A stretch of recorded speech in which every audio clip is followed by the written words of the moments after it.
اول لما سمعنا الفكره بتاعت قناه السويس دي سمعناها في الحته. ها، مين اللي عرض؟ قبل محمد علي كان في الحمله الفرنسيه، صح؟ كان من انجازات الحمله الفرنسيه العلميه شق قناه تربط ما بين البحر الاحمر بالبحر الايه؟ المتوسط. يبقى اول ظهور للفكره من ناحيه قناه السويس كان بدماغ مين؟ بدماغ فرنسا. تمام؟ كمل معايا كده، كان معاك في الفصل الثاني كنا بنقول ان فرنسا عرضت قناه السويس على محمد علي. محمد علي وافق؟ لا، امال ايه؟ ده استفاد واستخلص العبره من سابقيه اللي هم مين؟ اللي هي الدوله العثمانيه. قال لك لا اريد بوسفور في مصر.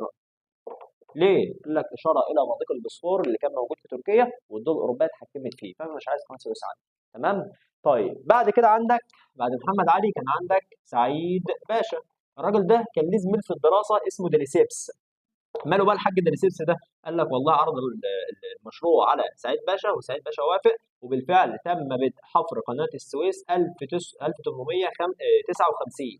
ده تاريخ الايه؟ تاريخ الحفر. ولكن الراجل دوت مات قبل ما يفتتحوا القناه، فتم افتتاحها في عهد اسماعيل 1869. حلو. كان عندك من شروط قناه السويس كان في عندك اسهم وكان عندك ارباح، صح ولا لا؟ كان عندك الارباح 15%. خلي بالك عشان انت هتلاقي في حد بيقول لك ارباح الاسهم او اسهم الارباح واسهم الملكيه. المهم اعرف معايا في ارباح وفي ملكيه. كلمه اسهم تتحط هنا وتتحط هنا مفيش مشكله. يعني ممكن يقول لك اسهم الارباح او اسهم الملكيه، او يقول لك الارباح ويقول لك الملكيه 40%. طب بالنسبه للحته بتاعت الارباح ديت احنا بعناها في عهد مين؟ مين اللي اتباع الاول؟ الملكيه اللي اتباعت الاول في عهد مين؟ في عهد اسماعيل. طب الارباح اللي اتباعت في عهد مين؟ في عهد توفيق. بس خلي بالك مش توفيق اللي بعد، امال مين؟ المراقبه الايه؟ الثنائيه.